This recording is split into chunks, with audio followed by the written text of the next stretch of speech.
Blessed are you among women, and blessed is the fruit of your womb, Jesus. Holy Mary, Mother of God, pray for us sinners, now and the hour of our death. Amen. Glory be to the Father, and to the Son, and to the Holy Spirit, as it was in the beginning, is now, and ever shall be, world without end. Amen. My name is Regina Mbayo. I was born in Yengema, that is Bumpe Childern, and I grew up with the sisters. We are first staying at Kleintown, but now we are staying at number 2 presently. I started my primary school, my first year from class 1, at Joaquin Elementary School at Kington. Then I furthered my studies in Anwash, where I took my WAS, and now I'm presently studying at IPAM. I'm really accounting. She's among the very first group of children we took in when we were not even thinking of running such a home.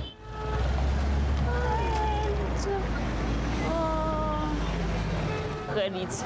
You know, after you have finished, yeah, the one should be credit. So anything that is debit, you put it. But if, yes, in the debit column, if it happens that the cash debit, then you put it under the cash, because we have to create an account for the cash and the bank.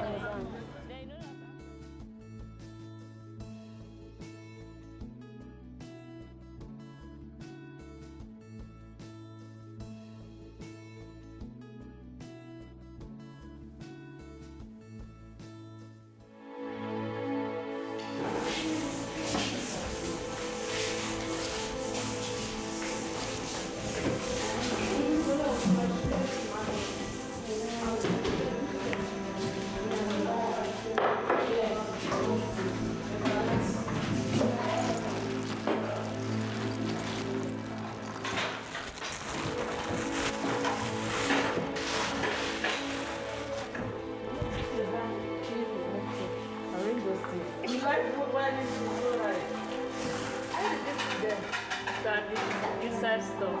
But it's here, you should keep them there. I don't know. If you are not here now, leave them. Start showed my apprentice, you know, When you have an apprentice, you didn't know. I'll start with Manuel. When she's disclosed, we can't do. My life in the village was very, very, very poor, and because I was not lucky to stay with my father and mother due to the poverty, so they have to send me to my grandma in another village, whilst my brothers and sisters were staying with them. But life was not that easy much for them. My father used to go and work in the farm in order to get something for my brothers and sisters to eat. So as time went by, my father got sick, and there was no medical support, so I have to lost him. So he died. In fact, before he died, he went to my grandma. You know, when a child sees his or her parent for the first time, the joy. So I was very, very happy despite what I was going through. So he promised me that the next day he will come back to pay me a visit, wherein the two of us will spend the day together, but it didn't work. The very day he promised me, he died the night.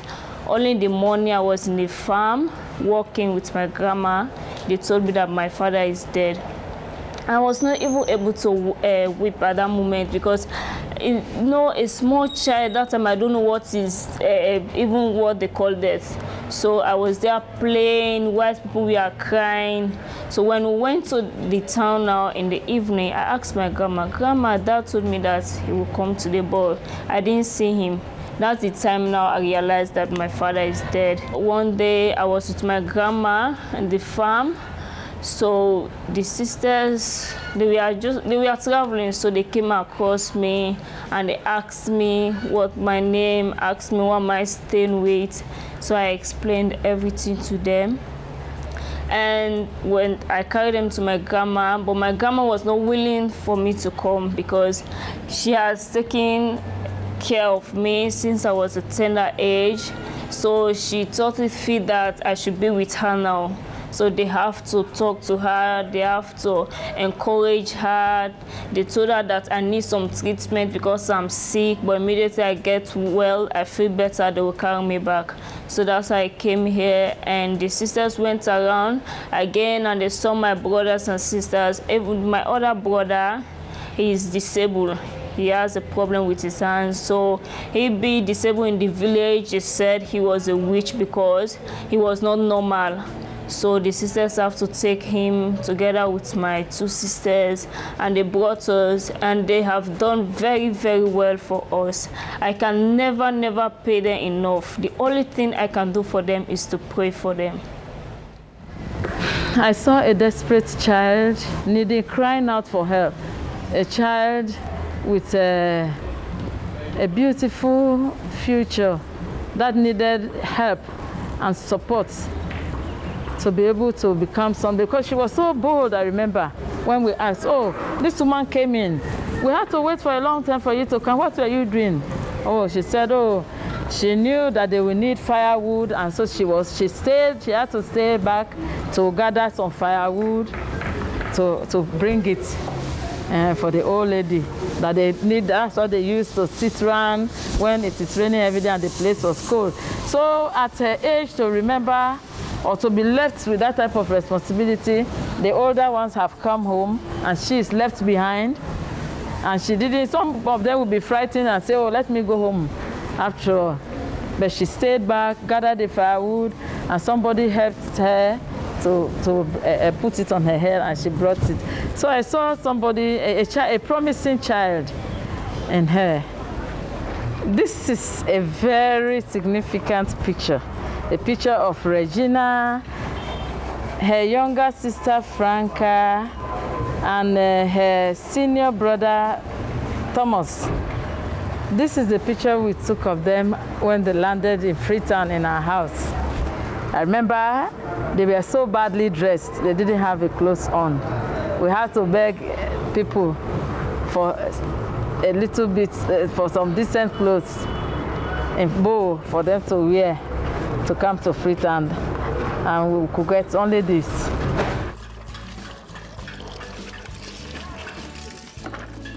Thank you.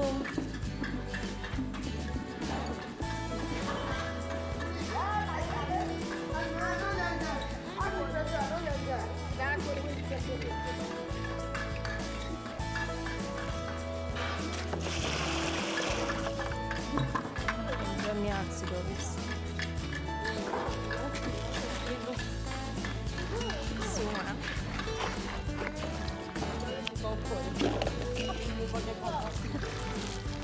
It said we won't do it.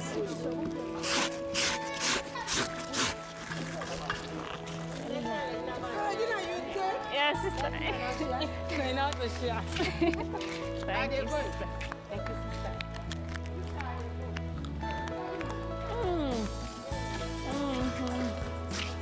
Thank you. All for me. So we have partnership with the Healy Family Foundation in New Jersey, who have been supporting previously all our children's program, including the ones in Bo, opt to do the maintenance, the running cost of the home, which is quite a lot. And so they pay for the upkeep, pay for the food, pay for the education, and for the general upkeep and running of the home. God has been good to us. There are a lot of generous people who come and make donations. That has also subsidized the support that the Healy Foundation and our partner Shushi, they are also giving rice to the home. You know how rice is important. So Shushi is also supplementing. Healy is doing the key maintenance. And then our friends locally, we have tried to mobilize, because we cannot endlessly rely on aid or endlessly rely on what the support the Healys are giving. So my dream is that gradually, we can say to the Healy, from 2025, you have to reduce subsidy by 0.5%. 2030, you have to reduce by another half.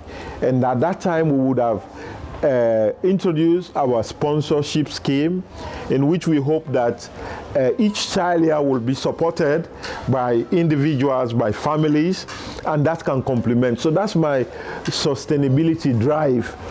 Usual grant from the Healy's, but there are other expenditures that they are not part of that grant. For example, the health of the kids. When they are sick, we have to find a way to help them. There are other basic things that come out of school expenditure that are not in the original budget. Buying of pamphlets, other issues come out. So we have to find that.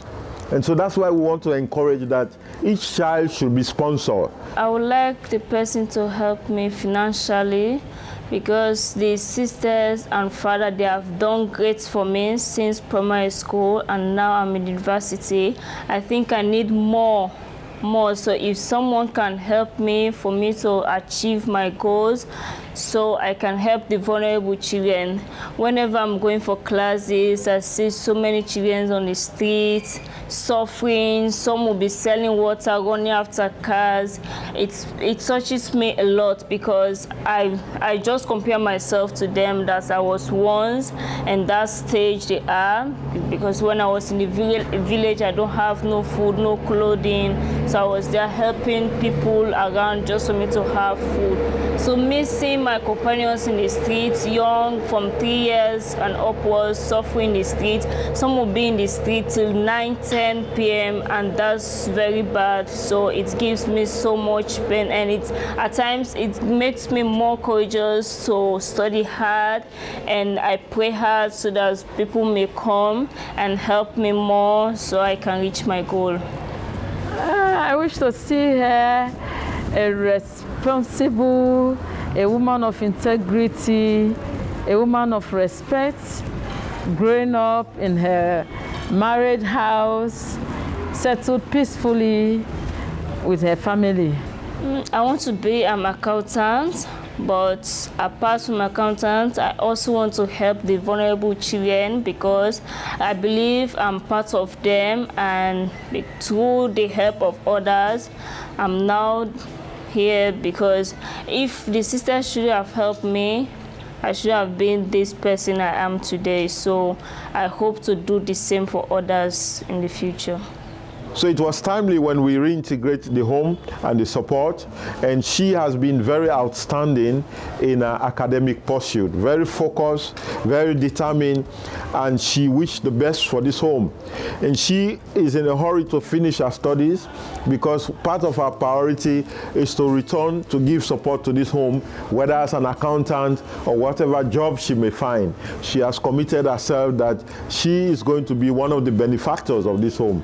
And so for me, that's the sustainability drive that I see, that if we empower these children, they come out, they can in turn now take the responsibility of supporting their brothers and sisters.